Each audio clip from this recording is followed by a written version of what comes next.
Hi friends. Input ஃபங்ஷன்னா என்ன? Output ஃபங்ஷன்னா என்ன? அப்படிங்கிறத இந்த வீடியோல பார்க்கலாங்க. நம்ம சாதாரணமா கோடிங் போடும்போது, அதோடைய அவுட்புட் வந்துட்டு ஒரு ஸ்க்ரீன்ல வரும் இல்லைங்களா? அந்த ஸ்க்ரீன்ல என்னென்ன வரணுமோ, அதையெல்லாம் நம்ம வந்து அவுட்புட் ஃபங்ஷன்ல குடுக்குறோங்க. அவுட்புட் ஃபங்ஷன்ல நம்ம என்ன டைப் பண்றோமோ, அது வந்து நமக்கு அவுட்புட் ஸ்க்ரீன்ல வருங்க. அதே இன்புட் ஃபங்ஷன் என்ன பண்ணும் அப்படின்னா, அந்த அவுட்புட் ஸ்க்ரீன்ல நம்ம ஏதாவது வேல்யூ டைப் பண்ணோம் அப்படின்னா, அது ப்ரோகிராம்க்கு வரணும். இல்ல ஒரு வேரியபிள்ல ஸ்டோர் ஆகணும்.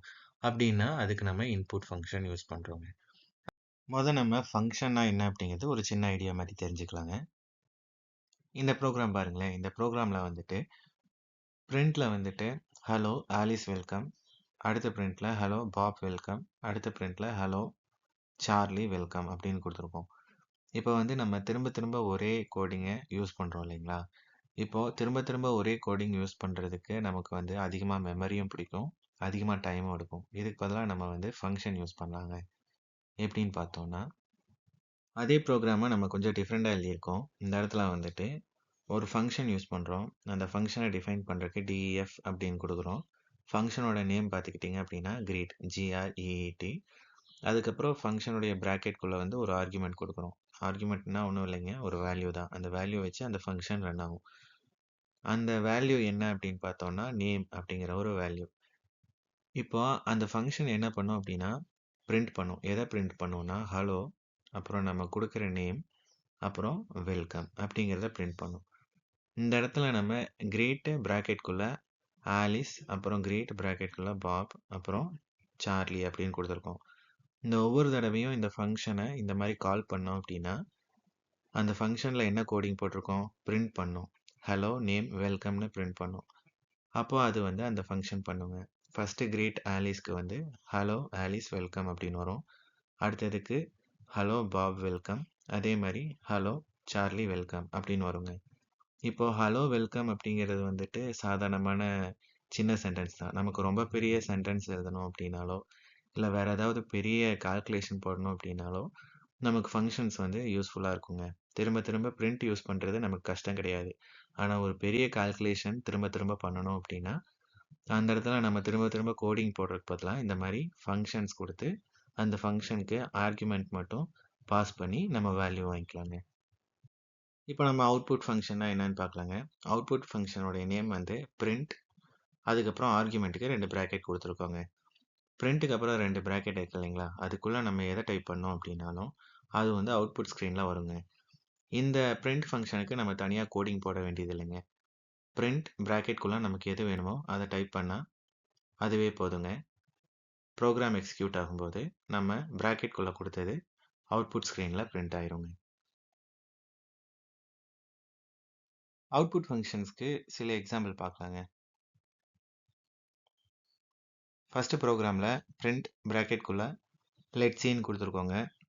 லெட்ஸ் சி வந்து அவுட்புட் ஸ்க்ரீன்ல பிரிண்ட் ஆயிருக்குங்க. அதுக்கப்புறம் ஏங்கிற வேரியபிள்ல 10ங்கிற வேல்யூவை ஸ்டோர் பண்ணிட்டு பிரிண்ட்ல வந்து ஏங்கிற வேரியபிளை வந்து பிராக்கெட்குள்ள கொடுத்துருக்கோம். அப்போ ஏங்கிற வேரியபிள்ல இருக்கிற வேல்யூ வந்து அவுட்புட் ஸ்க்ரீன்ல வந்திருக்குங்க 10. அதுக்கடுத்த ப்ரோக்ராம்ல 10 ஸ்டோர் பண்றதுக்கு முன்னாடி 10 கூட 1 ஆட் பண்ணிட்டு அதுக்கப்புறம் ஸ்டோர் பண்றோங்க. அப்போ வந்து அவுட்புட்ல நமக்கு 11 வருதுங்க. இந்த இடத்துல வந்து ஏன் லெட்ஸ் சி அப்படிங்கிற சென்டென்ஸை பிராக்கெட்குள்ள கொட்டேஷனுக்குள்ள குடுக்குறோம் அப்படிங்கிற மாரி ஒரு டவுட் நமக்கு வரலாங்க. சாதாரணமா நம்ம பைத்தான் புரோகிராமிங்ல வந்துட்டு லெட்டர்ஸ் அதாவது ஏ, ஹெச், இசட் அந்த மாரி ஒரு லெட்டர்ஸையோ, இல்ல வேர்ட்ஸையோ, இல்ல சென்டென்ஸையோ நம்ம வந்துட்டு பிரிண்ட்ல குடுக்கும்போதோ, இல்ல ஒரு வேரியபிள்ல ஸ்டோர் பண்ணும்போதோ, நம்ம வந்து அத கொட்டேஷன்ஸ்ல தாங்க குடுக்குறோம். நம்ம ஒரு எக்ஸாம்பிள் புரோகிராம்ல பார்த்தோம் இல்லைங்களா? ஏங்கிற வேரியபிள்ல 10ங்கிற வேல்யூவ ஸ்டோர் பண்ணிட்டு அத பிரிண்ட்ல குடுத்தோனே, அவுட்புட்ல வந்து 10ங்கிற வேல்யூ வந்துச்சு இல்லைங்களா? அந்த மாரி நம்ம வந்துட்டு பிரிண்ட் ஃபங்ஷனுக்குள்ள குடுக்கும்போது, கொட்டேஷன்ஸ் இல்லாம குடுத்தோம் அப்படின்னா, இன்டர்பிரிட்டர் வந்துட்டு அந்த நேம்ல ஏதாவது வேரியபிள் இருக்கா அப்படின்னு செக் பண்ணுங்க. நம்ம கொட்டேஷன்ஸ்ல குடுத்துட்டோம் அப்படின்னா, அது வேரியபிள் கிடையாது. நம்ம ஒரு சென்டென்ஸ் தான் டைப் பண்றோம் அப்படிங்கிறத இன்டர்பிரிட்டர் புரிஞ்சுக்குங்க. அத பிரிண்ட் ஃபங்ஷன வந்துட்டு அவுட்புட்ல பிரிண்ட் பண்ணிருங்க. இதுல நம்ம தெரிஞ்சுக்கிட்ட இன்னொரு விஷயம் என்ன அப்படின்னு பார்த்தோம்னா, வேரியபிள்ஸோ இல்ல கான்ஸ்டன்ட்ஸோ நம்ம வந்து கொட்டேஷன்ஸ்லாம் குடுக்கறது இல்லைங்க.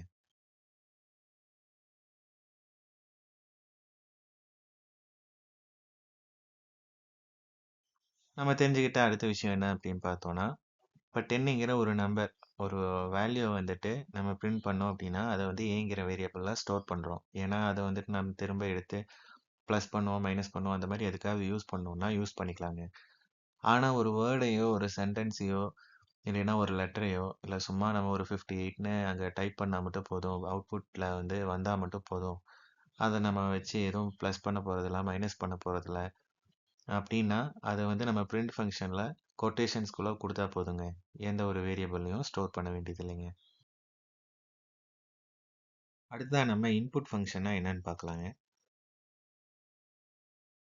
நம்ம வீடியோவோட ஸ்டார்ட்டிங்லயே பார்த்த மாரிங்க, இன்புட் ஃபங்ஷன் என்ன பண்ணும் அப்படின்னா, அவுட்புட் ஸ்க்ரீன்ல நம்ம என்ன டைப் பண்றோமோ, அத வந்து ப்ரோகிராம்க்குள்ள கொண்டு வருங்க.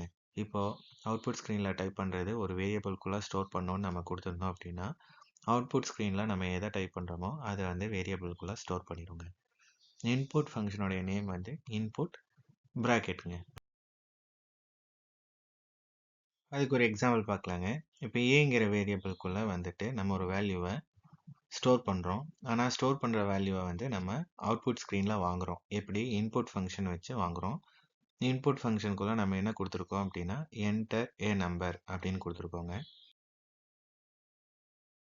அப்ப நமக்கு அவுட்புட் ஸ்க்ரீன்ல வந்து என்டர் எ நம்பர் அப்படின்னு டைப் ஆகி, அங்க வந்து கர்சர் வந்துட்டு பிளிங்க் ஆயிட்டு இருக்குங்க. நம்ம டைப் பண்ற வரைக்கும். அப்போ நம்ம அதில ஒரு வேல்யூ என்டர் பண்ணோம் அப்படின்னா, இங்க ஃபார் எக்ஸாம்பிள் நம்ம வந்து 15 அப்படின்னு என்டர் பண்ணியிருக்கோங்க. அந்த 15ங்கிற வேல்யூ என்ன ஆகும் அப்படின்னா, நம்ம ப்ரோகிராம்ல குடுத்திருக்கிற மாரி ஏங்கிற வேரியபிள்ல ஸ்டோர் ஆகுங்க. நம்ம பிரிண்ட் ஃபங்ஷன்ல வந்து ஸ்ட்ரிங்ன்னா என்னன்னு பார்த்தோங்க. ஒரு வேர்டோ, ஒரு சென்டென்ஸோ இல்ல லெட்டரோ நம்ம வந்துட்டு ஸ்ட்ரிங் அப்படின்னு சொல்றோம்.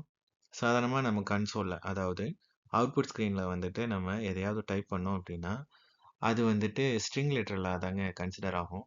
இப்ப நம்ம 15ங்கிறத வந்து ஸ்டோர் பண்ணோம் இல்லைங்களா? அது வந்துட்டு ஒரு ஒரு வேர்ட் மாதிரி தாங்க ஸ்டோர் ஆகும். ஒரு ஸ்ட்ரிங்கா தாங்க ஸ்டோர் ஆகும். அது நம்பரா ஸ்டோர் ஆகாது.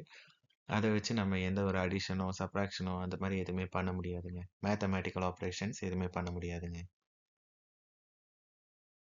நம்ம ஸ்ட்ரிங் லிட்டரல் அப்படிங்கிற வார்த்தைய கேட்டோங்க. இந்த லிட்டரல்ஸ் அப்படின்னா என்னன்னு பார்த்தோம்னா,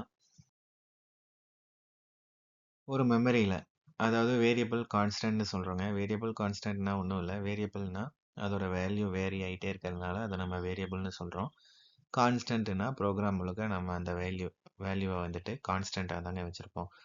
இப்ப ஏங்கிற வேரியபிள் அப்படின்லாம் குடுக்குறோம் இல்லைங்களா? அதெல்லாம் வந்து ஒரு மெமரிக்கு நம்ம குடுக்கக்கூடிய நேம் தாங்க. ஏ, பி, நம்பர் 1, நம்பர் 2 அப்படிங்கிறதெல்லாம். அந்த மாரி ஒரு மெமரியில வந்து ராவா ஒரு டேட்டாவ ஸ்டோர் பண்றோம் அப்படின்னா, அது என்ன நம்பரா? இல்ல வேர்டா? அப்படிங்கிறது நம்ம எதுவுமே யோசிக்காம ஒரு வேல்யூவ ஸ்டோர் பண்றோம் அப்படின்னா, அததாங்க நம்ம லிட்டரல்ஸ்ன்னு சொல்றோம்.